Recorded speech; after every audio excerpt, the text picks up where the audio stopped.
Welcome to A Taste of AZ podcast, where we interview the talented people that make up Arizona's vibrant food and beverage scene. We've got a great episode today, but before we get into that, we want to remind you to visit tasteofaz.com and check out Sip Savor Shop, our newest event coming to you this fall at Salt River Fields in Scottsdale. Also, subscribe to our email newsletter so you get all of the best food and beverage stories emailed directly to you. Make sure to follow us on social media, and with all that said, let's get into today's episode.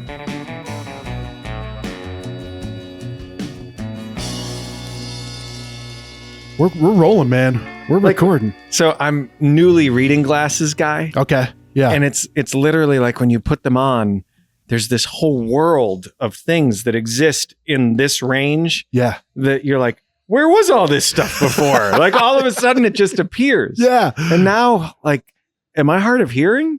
Is this the way sound is supposed to sound? It is. Yeah, it is. Welcome to the world, Dave. Shit, that's great, man. Well, dude, I'm 46, and so I've always needed glasses, but now I'm needing reading glasses, right? So my contacts help me see far away. Now my kids are like, "Hey, check this out," and they show me something on the phone. I do the lean back thing. I'm like, "Damn it!" That's when I caved. Yeah, is when my arm needed to go farther. Yeah. And I was like, that's it. No, that's the moment. Arm extenders or get reading glasses. It's so funny. Choice. I need a selfie stick just so I can like not to take pictures, just so I can read shit. Shit. Dave Tyda, everybody. Welcome to the podcast, my friend. Thank you. Thanks for being here. Dude, this is incredible. I love this place. Not the first episode we recorded here, but this is the first episode we've recorded here with you. Finally, you were tough. You were tough to nail down, dude. Oh, come on, you were. Come on. Like, well, you've brought by such, like you mentioned when Marcy was here, did I pop on the pod? And no, I definitely didn't, because you could talk to Marcy for hours. Yeah, you know what I mean. Like sure. She's the perfect guest for your pod, I bet. Because we tried to, but that's who you are, man. Like you're like, no, let's focus on Marcy. I'm like, all right, dude, I'm gonna get you one of these days. And then same with Christina. You had Christina Barueta on, I think, right? Yep. Like, we did like I think it was our 100th episode, and we did like a 2-part where we had Marcy and we had Christina on 2 different episodes, and we did them both here, right? Yeah. But not to say you haven't been on the podcast, because you were one of the first guests. That's right. Pandemic days. Yeah. I was in my bedroom. Yes. Were you really? We did.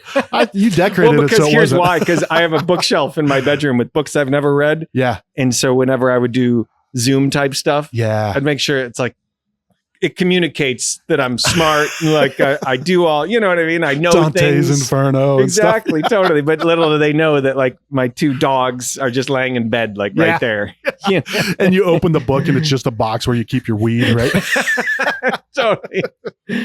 So shit. Funny. Well, Dave, thanks for jumping on, man. Thanks for having me. Yeah, I really appreciate it. I love this place. I love BARCOA. Even though I stopped drinking a year and a half ago, I still have desires to come to this place, and just for the vibe, and we'll get into it. I don't know if you wanted to surprise me, but I saw what you had behind your back. But you have NA cocktails. You have a full range of things here at BARCOA. But before we get into all of that, okay, who are you, and what is your involvement with BARCOA? Who am I? That's a big question. Who am I? We're jumping right in with some I told spiritual shit. I wasn't going to give you hard questions, That's and then so I come funny. out with the first hard one. So I'm one of the co-owners here at BARCOA. There's 5 of us. Okay. We're like the Beatles of mezcal and tequila. But each of us come to this bar from different sort of parts of like walks of life. We all have sort of day jobs outside of this. So you probably know I throw food festivals, the Taco Fest and Pizza Fest. And I made a joke to a new friend, Ryan Oberholzer, back in 2019 that I want to open a bar in a basement and sell shots of tequila for cash, not get a liquor license, and go to jail. And that would be my legacy. And it would just be this sick basement. Yeah. And he was like, I know about a basement. And so we walked over here and we signed this lease for this bar without any cash or a business plan. We didn't really want to be bar owners. Yeah. And we just went after it. And we immediately realized we need more people in the sort of family to pull this together. Yeah. And so then a mutual friend introduced us to Nick and Jordan, who own Sidecar, and they run our cocktail program here. Yeah. And then an old homie named Grant Gardner lives up in Flagstaff. He has a dive bar called Timberline Tavern. And so the 5 of us are what makes up BARCOA. Yeah. I mean, obviously an amazing staff. Yeah. Pretty much everybody that works here has been with us since day one. Okay. You know, Yeah. Nice. they don't leave. They don't leave. They can't We don't leave. let them leave. They're stuck in the basement here. Exactly. Right? Totally. Yeah. What year was that? So what year was it that you made the joke about the non-licensed liquor shots in the basement? Made it in late 2019, and Okay. we signed the lease in January of 2020. Yeah. And we started construction the day everything went down for That COVID. Really? Yeah. What was that? March? And 11th March. or Yeah. something like So we that? were going to Yeah. open in like late summer of 2020. That Okay. obviously didn't happen. Yeah. And then so our landlord let Ryan and I sit on the lease for like a year because who is ever going to go into a basement again?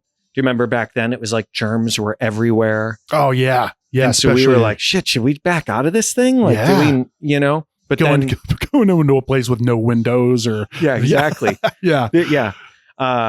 And so, you know, we just kind of started to slowly build it out, figuring, we'll see where the world is, you know? Yeah. And that gave us the time to kind of fine tune like what you see and experience here at the bar, which is Yeah. kind of nice. So like, yeah, it really worked out. Well, it's kind of It's cool. two bars in essence, and in a way, right? Because you have the upstairs bar, Yeah. right, and then you have the downstairs bar. To me, like two different vibes. I don't know if That's exactly right. Yeah, yeah. So okay, I don't want to. upstairs is the cantina. Okay, So that's where you can get like the $10 margarita. It goes to $7 on happy hour. You know, you walk up to the bar and you can bring your drinks out to the patio where there's a taco truck, and it literally faces an alley that is, it feels like you're in Guadalajara, like you're just walking into like just a quick canteen. I'm just going to do a shot and a beer Yeah. and kind of move on. Yeah. And so it feels like that kind of neighborhood, easy, affordable, approachable place. And then down here, you can make a reservation on Open Table. This is more date night. It's craft cocktails. Yeah. A server comes to your table. There's flights of spirits. And it's like you can really spend time with a bartender. And it's not pretentious, but it's a little more formal. It's a little more dialed in. Yeah. You know what I mean? Well, there's so much intention that goes on that goes into all of this, right? I mean, like it's not just another place that has great cocktails, and we've got a lot of places like that in Arizona and Phoenix, right? But the education aspect. I mean, I feel like since I got here 20 minutes ago, I've learned like 8 different things already, right? Right. And anytime I've come in here, that's what the experience has been like. So. I mean, because you have stuff that nobody else has, right? Yeah. So when you walked in, I remember like that you quit drinking, but you were talking about how you still like the smell of things and like pegging what a smell is. And so we had just gotten this in. I mean, an hour ago. This is a private batch of a Sotol, which is an agave spirit from Chihuahua. Yeah. That we just have like 4 cases of this, and we split it with Trevor's. They only have 6 cases. And so this spirit is made with intention in a super small batch that would never go in retail. And once it's gone, it's gone. Yeah. So I always like to say to people, if you like something that is this small batch, you should buy bottles of it and keep them.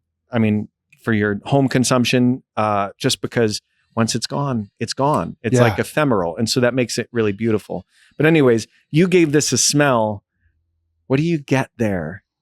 Well, now I forget what I said because let's do it live again. Like Let's shit, do it I just live. made it up. It's like a vegetal type smell, right? Like that was or is this one this was not the higher ABV Not one. the higher one, but you did say vegetal with this. Yeah. And so it's great that you said that because Sotol is made from a plant that looks like an agave, Okay. but is actually related to an asparagus. Really? They grow all around town here. They're called the desert spoon. Okay. That's like what we all just sort of call them. And so, but they have super spiky leaves, but they look like an agave. Okay. And so because they're more related to an asparagus, it gives you more vegetal notes. So it's, see, here, you could be the sommelier of agave spirits and never take a drink. just by sniffing it. Yeah. I mean, that was always one of my favorite things about whether it was beer, whether it was spirits is the aroma of it. I mean, I would sit there and smell a beer for 5 minutes before I took the first drink. Now that I don't drink, I just smell this shit all the time. Yeah. People are grabbing drinks around the table and I'm grabbing their drinks and they're looking at me like, you can take a drink. Cause I could take it. I mean, it was a very, voluntary, like just kind of like, kind of by accident. Like I kind of stopped drinking by accident, which I would say a month before I quit drinking, if you would have asked me, will you ever stop drinking? I'm like, no, absolutely not. Right. And then it just happened. And 2 weeks turned into a month, which turned into 6 months. And then, so we went to Minnesota and my wife loves Mick Golden Lights, right? And we both hadn't drank in a year and a half. We met one of her friends. We walked into the bar. She's like, those look really good. And she had one and it was great. Like we didn't go off the edge. We didn't, so I had a couple of sips myself, but yeah, it's just, I'm getting old, man. Getting old. Like drinks start to give me headaches and I just, my shoulders going out. Well, you got to listen. Going out, yeah, totally. Well, that's just age. That has nothing to do with drinking. That's just, for sure. That's so funny. You got to listen to your body. It's like we were just talking before this. So we did a pop-up at a rum bar downtown called Coabana. Oh yeah. We were there yesterday. It was like a tiki pop-up and I had 3 tiki cocktails. And one of my bartenders was like, man, you came back kind of drunk. And I was like, it's the tiki drinks. While I love them when I'm drinking them, they fuck me up. Yeah. And I mean, I know they're kind of boozy, sure, but it's like the combination of the sugars and like the whole thing. Yeah. My body just responds to it kind of like I get kind of wasted like really quickly. Whereas this Sotol, I could probably drink like a quarter of that bottle just sipping all night. Yeah. And you'd never even really know that I'm drinking. It's just my body just takes it different. Yeah. It's like none of the sugars and the whole thing. And it's slow sips. You know? You just got to listen to your body, I guess. For sure. The moral of the story. Well, and these are sipping. I mean, a lot of the stuff that you have here is like high quality, like top shelf, like you are sipping it to enjoy it and to like the stories behind them too, right? I mean, because that's a big piece of, I know, I mean, we'll kind of, I mean, we might as well get into it now. There's no formal direction with this podcast. If you've listened or watched that, so you do a lot of education things too. You have reps from these different brands come in and educate people on different spirits, right? Yeah. So that's sort of how this batch was born. Is this guy named Jorge who lives in Chihuahua. He drives around and finds these producers and came into the bar to do a tasting with some stuff that we had purchased. So it's like you can meet the guy behind the brand and like hear those firsthand stories, and he can pull out his iPhone and show you pictures of him with the producers and like as the spirit's getting made, that sort of thing. And I can't think of many other bars that like offer that kind of opportunity. Yeah. Where like you're drinking a thing, but you're meeting the people behind it.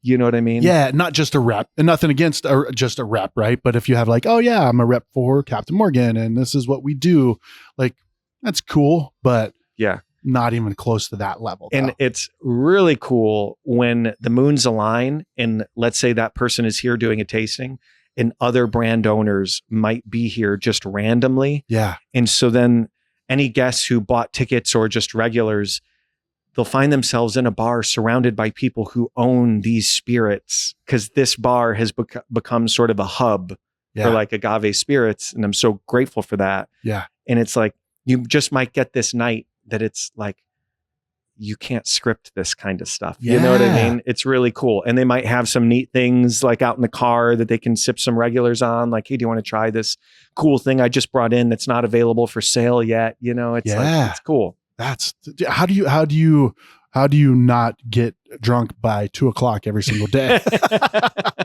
Because I came in. I only do this on Mondays. Well, it's Friday, Dave. But no. Well, I did tell you I'm going to a show at Van Buren tonight. So that's right. Yeah, I got not Van Buren. Where am I going? Valley Bar. Valley Bar. Oh, I love going to Valley Bar. Dude, Valley Bar is awesome. I mean, what's that? 150 people in that room? Maybe. Yeah. So like whoever you're seeing, you're like there. You're right there. Yeah. The stage is just, what is it? Like another 8 inches above where you're at. Right. And it's total fire hazard of a room though. And being an old guy now, I'm always like, I just find your exit. It's so funny. So Ryan, my partner, and I, when this staircase, the main staircase that takes you down to the bar, that wasn't here. There's this little back staircase and that was the only way down. And we said, even if the city doesn't make us put in a second staircase, we're putting one in. Sure. Because it's like, if you remember that original undertow down where 36 Below was. Yep. Every time I was in Undertow, if they sat me in that very back corner, I was always like, oh my God, if shit goes down in here, like I'm fucked. You know what I mean? Like this is a tiny ass room. I can take him out. I can take her out. All right. That's Totally. my exit plan. Yeah. So funny. Well, no, that's Valley Bar, right? Because I think about that when I go in there, and I've seen a couple shows there, and I love it because it feels like a basement. Like I grew up in Ohio, feels like I'm in my buddy's basement. Like, it just has that vibe to it. But I'm like, where are the exits at this place? Is there just one exit? So funny. There's no pyrotechnics in this show. I hope. Right. Yeah. Jeez. I don't think they have pyrotechnics in bluegrass, so I think you're safe tonight. Yeah. Right. Yeah. Totally. So funny. What do we got here, man? Let's crack this thing open. Okay. So you had mentioned that we have NA cocktails. So we don't have, when somebody wants a mocktail, we just traditionally we ask them what sort of flavors they like, and then we make something for that guest. Okay. Yeah. But up in the cantina, we just started carrying this brand called Parch, which it turns out you know them. Yeah. So I was down in Tucson at the Agave Heritage Festival, and they were a part of that. Okay. And they were sampling, they have like 3 or 4 flavors, and this is their desert margarita. And so they're based down in Tucson, and it's made, salud, brother. It's made with ingredients that are sort of harvested from the desert. So it's got this southwestern Sonoran desert kind of vibe to it. Yeah. And yet it tastes like a margarita, and there's no alcohol. Yeah. Parch is, dang, that's good. Isn't that just like drink all night? Yeah, for sure. Let me see that. And so there's aptogens. Now that you're sober guy, are you into aptogens yet? Yeah. I like Hyo. Hyos have aptogens, I think. Yeah. And so it gives you this kind of like, how would you describe it? They call it a float. They call it the Hyo calls it a float. That's a good word for it. Well, I think there's 3 stages to Hyo, right? So I can't remember what the third phase, like if you have 3 of them, then you're floating. Like first phase is like a drift. The second one is something else. So my wife and I are like, hey, you want to get floated tonight? That's so funny. Get floated, man, off of 3 of them. But yeah, it's like there's no crazy sugars in this. It's, yeah, the sugar content isn't high, and what is in there, it's all very natural. Cool branding too. It goes great with a shot of tequila. Yeah. Well, I mean, that's a great thing about the NA drinks too, is like they are for everybody, right? So if like you want a little booze in there, it's a great mixer. Yeah. Right? So we are going to be putting 3 mocktails on the basement craft cocktail menu. On the next iteration of the menu. So I've been doing research, going around to different bars and trying all their NA cocktails. Yeah. And with each one, I've been getting a mocktail and a shot of tequila. Nice. And that's my new jam, I think. You know what I mean? Because then I can drink the spirit like I like to drink it. Yeah. But then I have this fun cocktail as well. I like it. Dude, you're pulling the worlds apart. It's like, I want a shot of tequila and a mocktail. Like, what? But then I went into a bar once and I got 2 mocktails and 2 shots of tequila, and I look at my bill and it's like, wow, this guy just had 4 drinks. Well, that is the thing. The mocktails are like you're not saving money on a mocktail. Yeah. You're I mean with the spirits, and I'm not 100% of how they make the NA spirits, but it's pretty much the same process, right? So I mean it's not like they're saving money. They're like, oh man, let's just jack the price up. Like, this is just as expensive to make as a regular spirit. We got a 1 or 2 star Yelp review once when somebody ordered a mocktail and they couldn't believe that it was the same price as their friend's craft cocktails. And I was like, oh boy, I'm going to respond to this one. I'm going to have some fun with this one. Yeah. And I laid out that when you order a mocktail, that means that we probably have to put more of some other ingredient in just to make up that volume, right? Sure. But if you're a craft cocktail bar, almost everything that goes into your drink is house made. So I'm not just getting grenadine out of a bottle. We're making our own grenadine. Yeah. If it's, I can't think of any other ingredient, but like it's probably house made. So in a lot of cases, the spirit is actually the cheapest thing that goes into your drink. Yeah. So if we're having to put more of something else in, then technically your mocktail might need to cost more than the craft cocktail, but we're not going to do that. I like but that. That's I true. love it when I get a bad Yelp review and they're wrong. Yeah. I just love that so much. They always are. Shit. You're like, all right, give me a mocktail and a shot of tequila. I'm about to respond to this guy. Yeah. Like we have a batched cocktail that, which means, you make the drink ahead of time during prep, and it gives the ingredients a lot of time to like marry, right? So it makes for a better drink. And we don't add sodas for anything carbonated downstairs.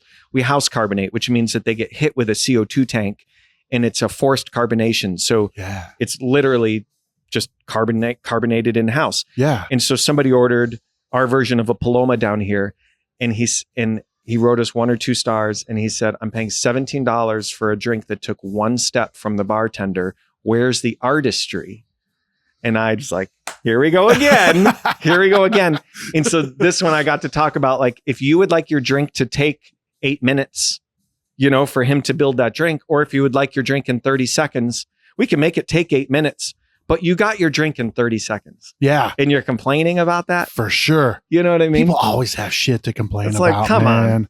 Yeah. We could go all day. We need to, I still have this idea of doing a podcast that is geared towards showing people how to be guests at restaurants and bars. Like it. Yeah. Like, here's what you like. Don't be a dick. Don't be a douche. Here's why you're being a douche. I think you might be my co-host on that one. So funny. Well, let's backtrack a little bit. So how did I know you say that, you wanted to sell shots of tequila in the basement. But for years, and you still do them, but your big background is festivals, right? Yeah. So why you've interacted with bars and restaurants for all these years. What made you want to go down that path? I didn't. You know where that question was going too. Yeah. I didn't sign up for this. Yeah. They were like, you know what you're getting into. And I was like, no, I literally had no idea what the hell I was getting into.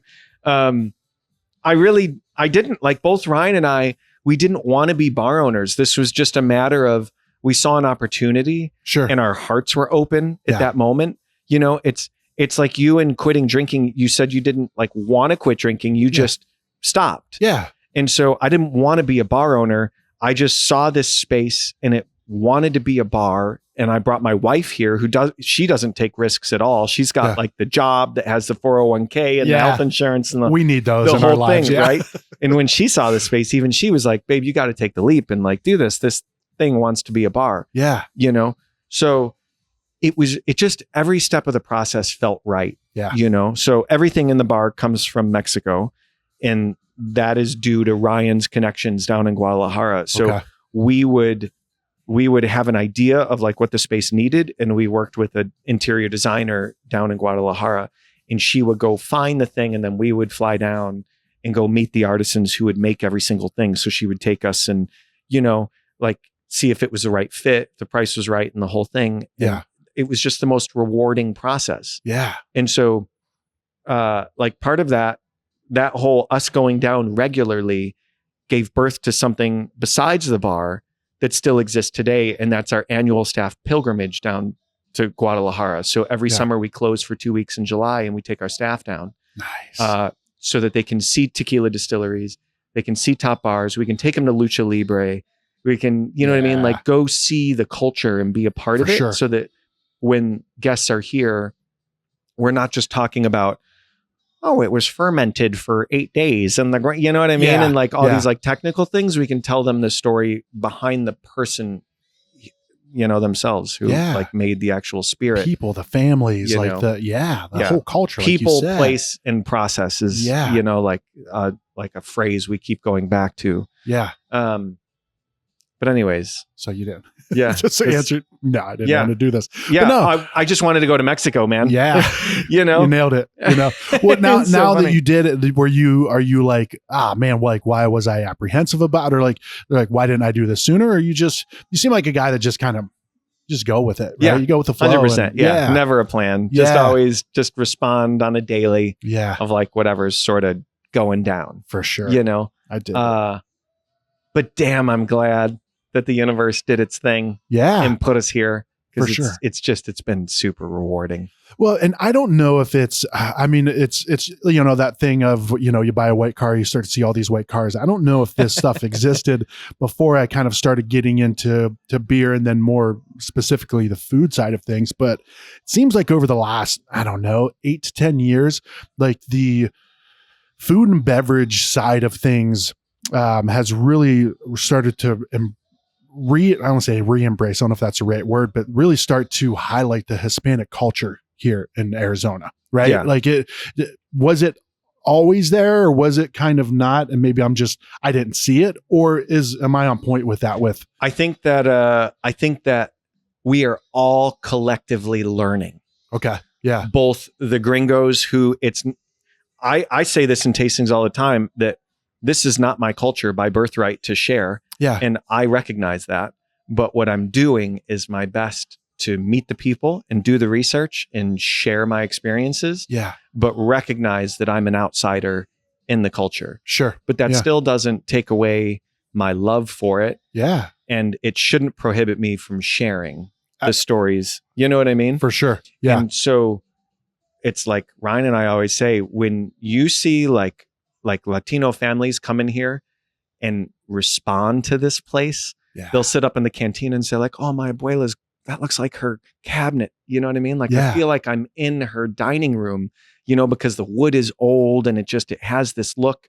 And down here, just the way service flows down here, there's just a sort of different kind of hospitality that makes people feel comfortable. That just like warms our hearts so much. So anyways, back to your question. I don't think that we were ready, because we're just sort of all sort of learning things as we go, learning about indigenous culture and what it means that we're on where we are. Yeah. And like recognizing actual history and not the history that we were necessarily taught that was like one narrative, but hearing different perspectives and bringing that all together. And I think that's just where we're at as a culture. Yeah. So it's like my own experience thinking about like early taco festival, for instance, 2010 to 2019. I don't believe that we ever appropriated any culture, right? But looking at my marketing from those early days, I was too immature to ask myself, if I were Latino or Hispanic, how does this marketing communicate to me? Okay. You know what I mean? Yeah. Like we had the Taco Bell Chihuahua, picture on our poster. And we were just doing kind of dumb shit, which was fun because it's like festival environment and you can do dumb shit in a festival environment. Yeah. But it's also like, now that I've opened BARCOA and I've learned so much, the new taco festival has a sort of deeper respect for the culture that gives us tacos and agave spirits. Yeah. You know what I mean? Yeah. So it's still a festival and there's still gonna be Lucha Libre wrestling. Yeah. But there's also Lucha Libre wrestling in Guadalajara that we go to.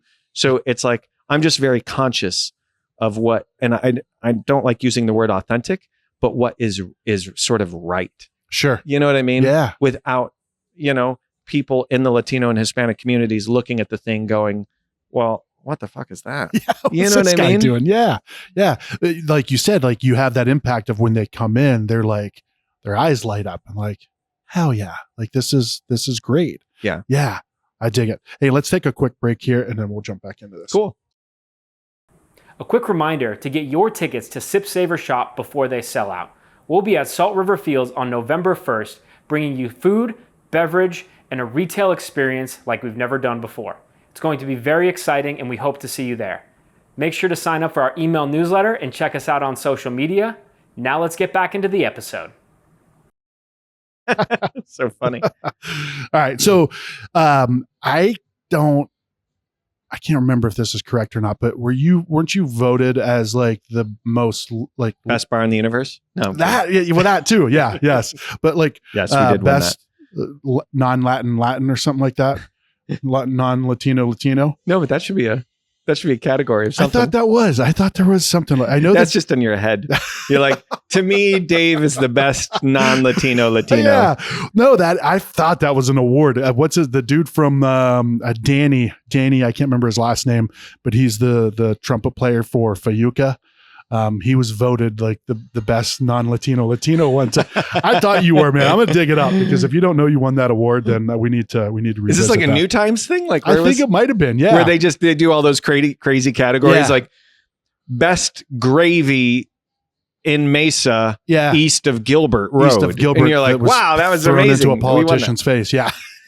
Right? Like, wait, what? There was only one of those. Like, yeah, that's Totally. what it is. So, all right. Well, I'll research that. Luke, if you're listening to this, we might have to cut that part out, but no, just kidding. That's our vote. We're going to give you that award, Dave. Thank you. But no,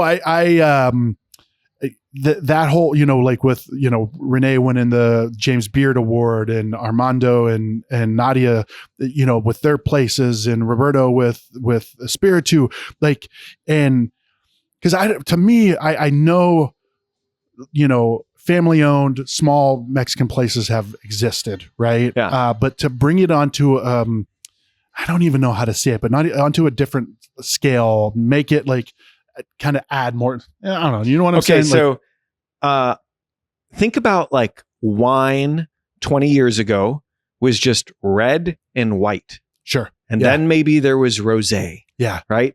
But nobody knew Cabernet versus Merlot versus Pinot or Chardonnay versus Sauvignon Blanc and all of that. Yeah. So just picture Mexican food 20 years ago.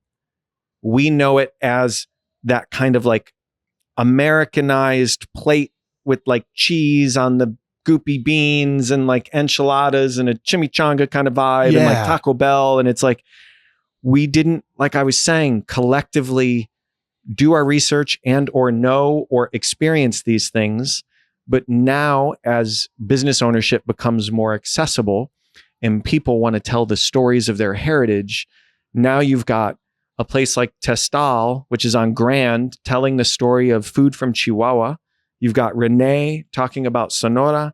You've got Chihuas Group talking about Chihuahua and different regions. And like, you're starting to learn about people and place and process while experiencing these new foods. Like these, like, it's all under the umbrella of Mexican food. Yes. But it's like, Sonoran food is not like Oaxacan food at all. Yeah. And yet it's all Mexican food. Yeah. Yep. Exactly. Armando would, like, when I did an episode with him at the place, what is the place? Cochina Chihuas. Yeah. Right. And he was talking about, I think Chihuahua is a landlocked state. Right. So they focus on beef. Right. I think that's like their logo. Yeah. So, but then Espiritu is like seafood. Because that's from like the coastal, like, so it's like saying, oh, that's American food. Like, well, is it Memphis barbecue? Is it Austin barbecue? Is it like, what is it? So I like that once again, the education, the like, here's really what, like, all of the different things that we can bring to the table. Yeah. And we like can't take a stance about anything politically as a bar. Okay. Sure. But it's pretty clear, like, where Ryan and I fall in things just by, if you just know us or have 2 minutes of conversation. And so a lot of like local Congress people and, council people will have events here. And one of the things I'm constantly hearing is like, they get frustrated when they hear a phrase like the Latino vote. That's like sort of saying American food. Yeah. Well, what does that mean? Because food from the South is totally different than food up in the Northeast, right? For sure. And yet they're both American. Yeah. And so when you say something like Latino vote, Venezuelans have like nothing to do with Puerto Ricans or Mexicans but it's all Latino. Yeah. And that's like just that must just be so frustrating. For sure. Because it's not this monolithic thing. Yeah. Absolutely. Yeah. Right. Well, once again, back to BARCOA. I mean, that's, these shelves are filled with education and like stories. And I mean, you got a whole cage full of stories over here, right? Right. Totally. What is the cage? Like, what is, because it's not always open, right? Yeah. So that's the private tasting room. Yeah. That's where we've done the podcast the past couple times. We want to mix it up because this is one of my favorite parts of the bar here. These three. Yeah. These guys are pretty iconic. Yeah. But so private tastings are where the producer or the brand owner might do a tasting and we would sell a ticket to something like that. Okay. But a guest can also just book a private tasting. And if it's date night and it's just the two of you, you could do the bar top, or if the room is available, we go in there, but also groups of up to 10. Okay. And so we go on what's called an agave road trip, which is a name borrowed from another podcast. Homie in Chicago, Lou Bank, runs a podcast called Agave Road Trip. Okay. Anybody should listen to that. They're quick little 20-minute snippets of like agave spirit type stuff. And it's not nerdy at all. It's super fun. But anyways, there's a map of Mexico in there. And then we travel around Mexico and we try different agave spirits. And they're kind of self-guided. So there's a level 1, 2, and 3. And that's not based on what you know. So you don't book a level 3 if you like think you know more than like what a level 1 would be. What level 3 really means is now you can drink anything behind the bar, because at that price point, like we can sip on anything. Okay. And they can be more self-directed at that level. So let's say we're halfway through the tasting and I say something about bourbon and somebody in the group is like, I really love bourbon. Now my spidey senses go off and I think I have something that's aged in Booker's bourbon or whiskey? Booker's bourbon.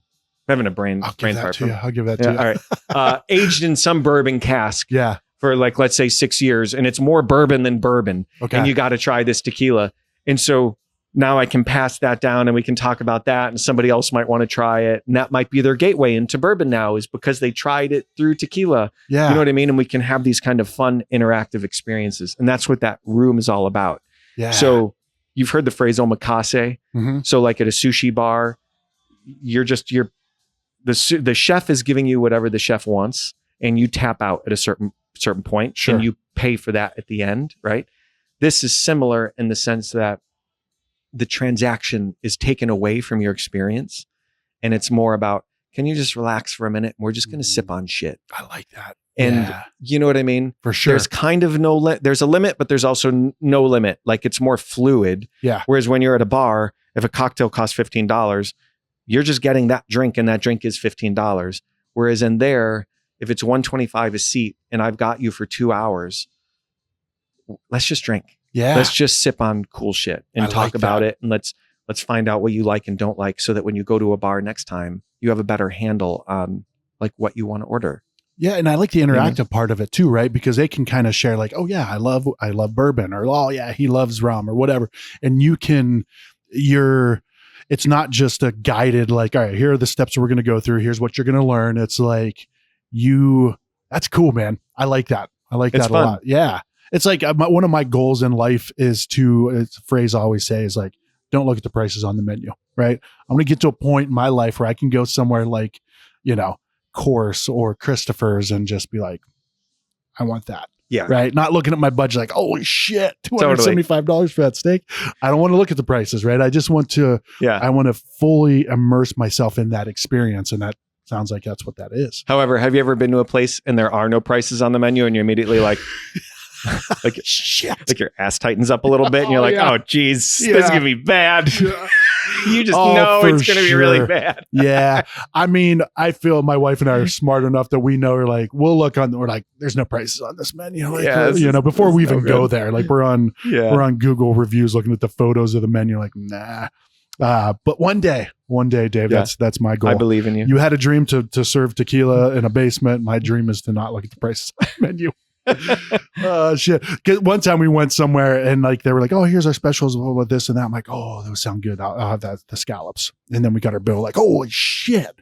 I'm like, all right, I need to ask for the price for the specials from now on. Yeah, I've definitely learned to ask for because like you're just vibing. Yeah. And they say the thing and the thing sounds good. And you're like, I'm out on date night tonight. Like, let's get that. Yeah. And like you're saying, you're like, shit, I should have asked. Like $150 for 3 scallops. That's $50 a scallop. Holy shit. Like, Totally. But now, so you can also, you have stuff to purchase too, right? Can you buy this stuff, right? Yeah. In the cage? We have a retail license as well. Which is super, super nice. So, so if you try something you like you can get a bottle that night, which is pretty cool. Is that hard to get, or is it more expensive? All of the above. Yeah. It's basically a house. It's like, you got to buy a house. Oh shit. To be able to do that. Yeah. But unlike other liquor licenses, like for a bar and restaurant, like you own that liquor license now. Like it's like a tangible asset. If that makes any sense. Yeah, for sure. So when we bought ours, like we had to clean up tax liens on it. And like, just like when you buy a house, like you do an inspection. Yeah. And there's like things that you have to deal with. That's what happens with what's called these Series 6 liquor licenses. And that's what we have. So anybody who is a bar with a 6 can sell retail. But just think, if we were just a neighborhood bar, why would anybody buy a bottle of Tito's from us? when Sure. they're probably going to get it cheaper at Total Wine or Trevor's or wherever, Yeah. you know?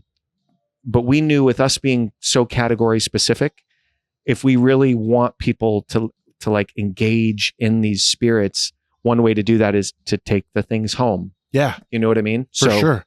Well, because so, it's yeah. so like, it's like, you're not going to get this other places. Like you're going to have, I mean, or it's going to be really hard to find. Yeah. Right. Like, Right. so Most of the stuff is small family owned brands you wouldn't even see yeah, at a Total Wine. yeah, I dig it. And the people that want that stuff have the money to spend on, they're like, shit, yeah, I'll take that. I'll Yeah. take all that you have. Give me Yeah. all of the bottles you have. Right. Yeah. Well, we've had a few guests, you know, like got a little bit of money and they'll ask us to sort of redesign their home bar. Oh, really? You know, Yeah. like not the design of the bar, Sure. but just like, I've got Casamigos and Don Julio. Can you help me? Yeah. You know what I mean? And we'll just say like, yeah, how many bottles? What's your budget? And then they'll come in for a tasting and we'll do a little thing. And then they'll walk home with like this great home bar. And now they've got stories for when friends are over. Like, oh, at this bar, BARCOA, this is where I tried this one that tastes like Cheetos, this Yeah. mezcal that tastes like Cheetos. Isn't this cool? You know what I mean? Yeah. Yeah. So, that's one thing that before I stopped drinking, I really was starting to get into gin cocktails, which I never thought I Yeah. liked gin.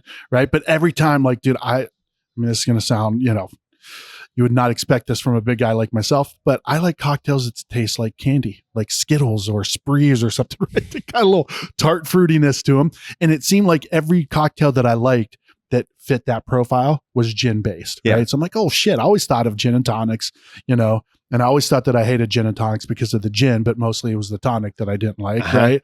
Uh-huh. But then, you know, you start to get into better quality stuff and then you get into different types of gin. But another thing that I really, really started to enjoy was mezcal.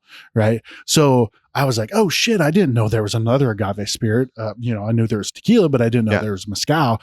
And then I started like Sotol and Bacanora and like, so what are those, what's the difference between those different? So I know you said Sotol is from the spoon, Desert spoon plant. desert spoon. Yeah. Right. And like subspecies within that. Yeah. It mostly comes from Chihuahua. It can come from 3 northern states in Mexico. So Okay. these spirits that you just rattled off, like Bacanora, Sotol, Mezcal, Tequila, they all have what's called a denomination of origin, Okay. which like the most common example is think of champagne. Champagne can only come from Champagne, France. Otherwise, it's called sparkling wine. Right. Right? Okay. Yeah. So these spirits are a lot like that. So Bacanora can only come from a state in Mexico called Sonora, which is our neighbor to the south. Okay. And that has to be made with one plant. So there's like certain rules in this denomination of origin that say what plant you can use, usually some guidelines in the process of how this the spirit should be made, Okay. and then what it's called, obviously. Yeah. But at the end of the day, it's really all about money. Okay.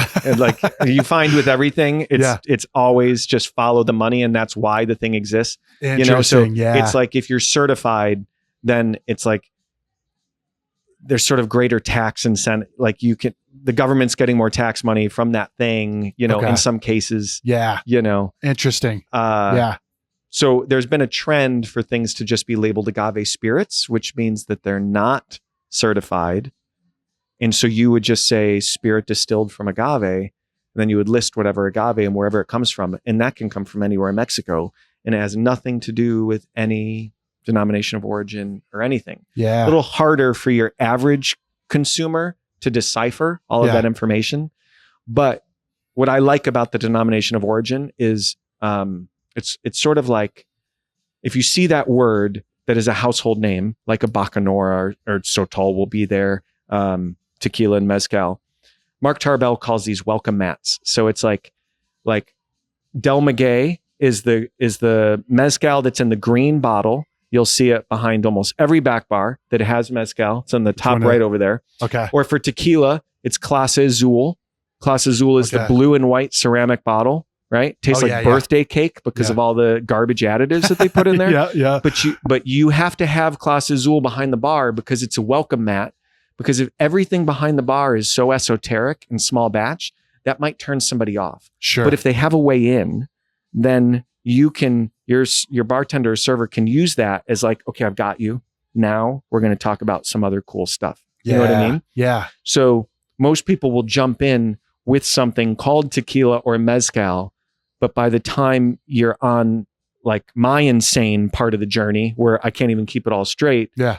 you're drinking a lot of just spirits distilled from agave, just Okay. like this random shit. Yeah. You know what I mean? And But it's usually really small batch. okay. Yeah. And is it easier then for them to get that out then because they don't have to go through like they don't Not have to necessarily. define it? Okay. Not okay. necessarily. Yeah. Yeah. But the denominations of origin, there's just a lot of politics involved Sure. with those. Yeah. You know what I mean? Okay. Yeah. So, well, we got to mention the most beautiful bottle of them all, the Foodist Award, right? You Yeah. guys were named the best bar, Best nightlife experience. best nightlife experience, which is even better.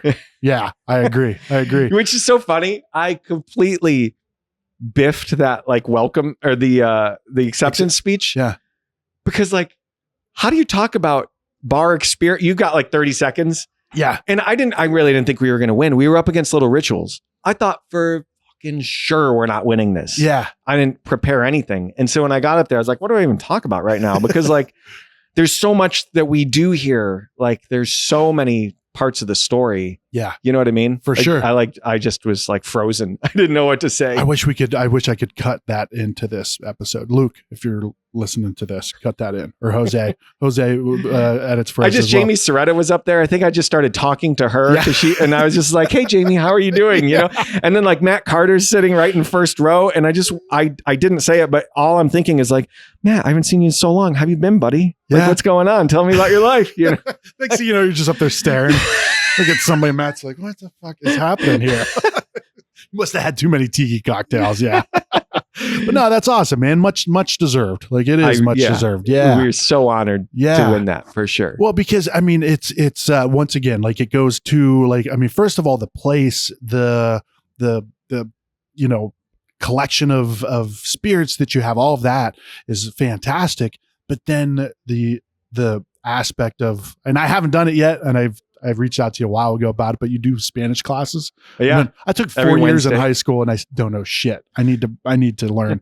But you do, there's all kinds of events that you do. Yeah. Right. I mean, besides the ones that are specifically, you know, like those tastings and things like that. So you do Spanish classes. Like what else do you guys do? We do dance classes every other Wednesday Wednesday in the art gallery next door to us. So we're connected to a Latin and indigenous art gallery. Yeah. So there's dance classes in there, bachata, salsa, dance classes. We every couple times a year we'll do like a mercadito, which is like a small little market that traditionally when we do it, it's all Latina owned businesses. Nice. Produced by a couple women in town who own like small businesses. So the whole thing is about like communicating the culture behind the spirits. Sure. You know what I mean? Yeah. And that culture, like I was saying, is not monolithic. It's so diverse. Yeah. So on the last Sunday of every month, we'll do a thing called Soldies Sundays. So that combines the word soul and oldies. And that has a kind of like lowrider, Chicano kind of vibe to it. So it's like everybody's down in the basement. It's dark on a Sunday afternoon. We have tattoos in the private room. And like there'll be lowriders parked outside, and just the soul and oldies. It just has this kind of like LA vibe, if that makes any sense. Yeah. But then on the first Sunday of every month, when the weather's nice, we do a thing called Quimbara, which is kind of like a Colombian, Peruvian sort of Latin brunch, 2 DJs out on the patio. And it's like, just picture all the Latin cultures partying together. You got Salvi's Venezuelans, like I was saying, Peruvians and Colombians and Puerto Ricans and Mexicans. And it's like, it is a fucking party. Yeah. I mean, like conga lines and beer buckets for days. And that crowd is so rowdy in the best way. Yeah. And it's like, that's the culture of this place, is like those two things, that last Sunday and that first Sunday, like have almost no relation to each other, but they are this culture around these spirits in this place. Yeah. You know what I mean? For sure. So, and I think that's really achievable here in downtown Phoenix. Whereas like if you did it in Scottsdale, it'd be a different thing. For sure. You know what I mean? Yeah.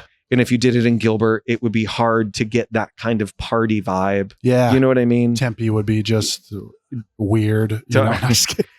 Well, now then if it's in Tempe, then I got to get an ID machine. You know what exactly. I mean? Like Yeah, I got to get real bouncers sure. and like the whole deal. You know? Yeah. No, perfect place for that. I mean, this is really the heart of like downtown. Like right where you're at. Like nice.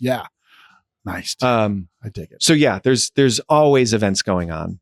Here. So I always say like we there's like an events page on our newsletter, but if you sign up for our email, I promise we don't spam you a lot, but it's like the best way to stay up with like what events we have going on. Okay. You know, there's like always something, some kind of tasting or something. What's your website? BARCOA PHX.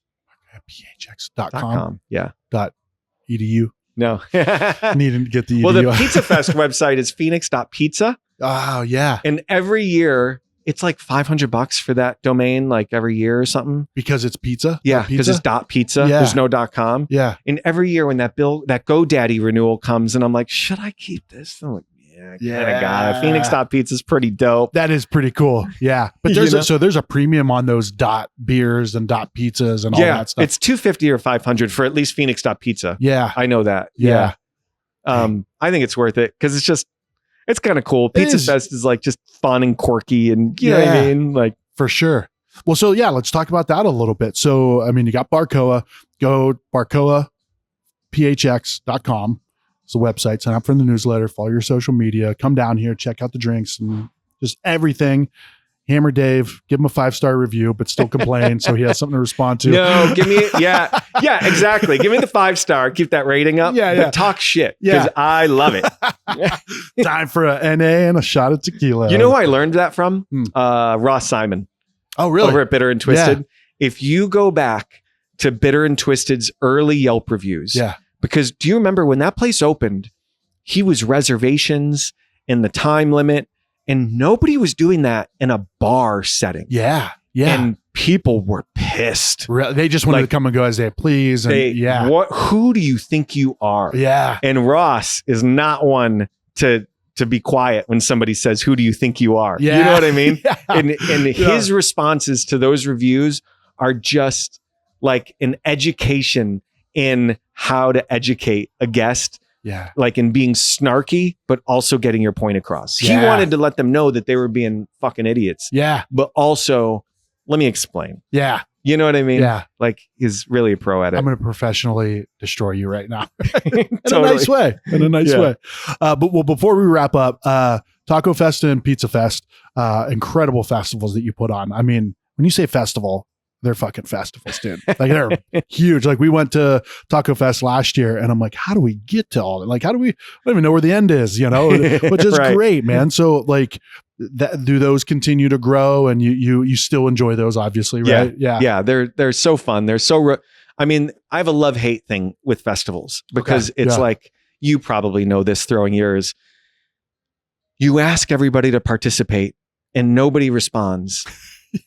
And you're like, should I really even be doing this thing? Yeah. And then it's like 6 weeks before and now everybody's signing up and you're like, where were you the whole year? Yeah. And now like all my marketing is set and like all these things. And like, it's like frustrating. And then you grind yourself to the bone before these things, right? Like I'm a total piece of shit to my wife. I'm completely checked out. Like I'm tired. I get sick, like all of it. But then the festival happens and you're just standing around and you're like, man, this was on my computer screen for the past few months. Yeah. And now it exists in real life. And then what's also crazy is just 12 or 14 hours later, it will be poof, gone. Like it never even happened. I just find that so fascinating. Yeah. That a thing can come to life. Thousands of people can come together and then it just is gone. It is kind of surreal, right? Because if we publish, like with your place, it's here. People are coming, they leave, it's still here. We publish our magazine, like we get them all out. All right, we distributed all 4,000 of them. Now they're in the world. They still exist. They're still there. But the festival, I remember, I think it was the first year. Like I remember just standing there. It was like a scene from a movie where, like, I don't know if it was the Will Smith movie where like he's the what's the happiness? What's the secret to happiness? What's that movie? Where he was like the copier salesman, whatever, where he's standing there and everybody's walking around him. Yeah. That's what I felt like. Like I'm like, holy shit, like we did this. this is unreal. Like, and then Yeah. like, oh shit. All right. Dave needs ice. I need to go get Dave ice. But no, man, you've been great at, even if it's just somebody to talk to be like, Dave, like, what the fuck is like, you're like, no, I go through the same thing. I'm like, all right, good. I'm not glad that you go through it too, but I am kind of glad that you go through it too. Yeah. Right? It's like, crazy. What year is it? Okay. I've been doing this 15 years and I'm going to bore everybody with like some technical shit. We're there already. Yeah. I have to get a permit from ADOT because I put a stage at Hance Park, right? Okay. Yeah. And it's on the tunnel. It's a small stage, but I still have to get a permit. And it's like, I emailed them saying like, cause I know they change their paperwork every year. Like, hey, before I fill out the paperwork, I just want to make sure, like, send me it takes them like a month to respond to tell me the people that I emailed are no longer there. And they need the thing 60 days before the festival. Here's like this huge laundry list of paperwork to fill out. And it's, you know, like you'll call me and say, I need advice for this thing. And my answer is always, I still don't know what the fuck I'm doing. Yeah. Like I'm 15 years in and I still don't understand the ADOT process. Yeah. You know, like, come on. Right. It's so frustrating. For sure. You know, and it's not their fault. And it's not it's just part of the beast. It's just the nature of the business. Yeah. You know? Yeah. I think is just that kind of confusion.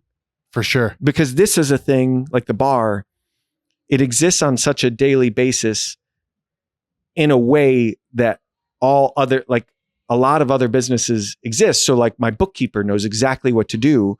Whereas my accountant with the festivals every year is like, this is madness. Yeah. What are you doing? What are you Dave? handing me right now? Like right. This spreadsheet, like it doesn't, what? Yeah. You know? For sure. Whereas the bookkeeper for the bar, like I haven't talked to her in 3 years because she knows how to do a bar's books. Yeah. And pay the taxes and do the thing. You For know what sure. I mean? Yeah. It's like, the festivals I don't know why I do them.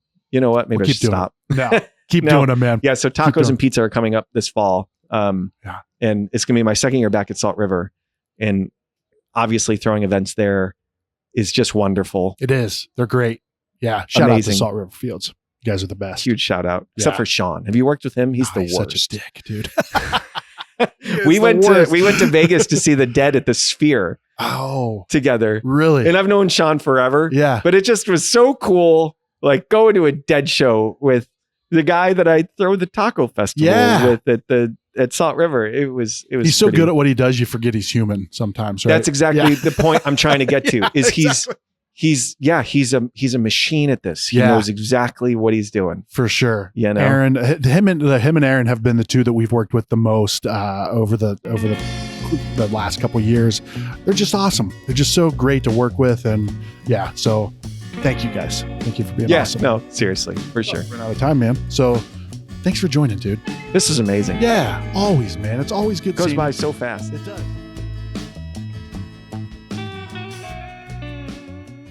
We hope you enjoyed today's episode of A Taste of AZ podcast. Make sure you've got your tickets to Sip, Savor, Shop for our event this fall on November 1st at Salt River Fields. We'll be bringing some of Arizona's best food and beverage and dozens of retail vendors for you to sip, savor, and shop your way through Arizona's finest. Check us out on atasteofaz.com, sign up to our email newsletter, follow us on social media, and we'll see you in the next episode.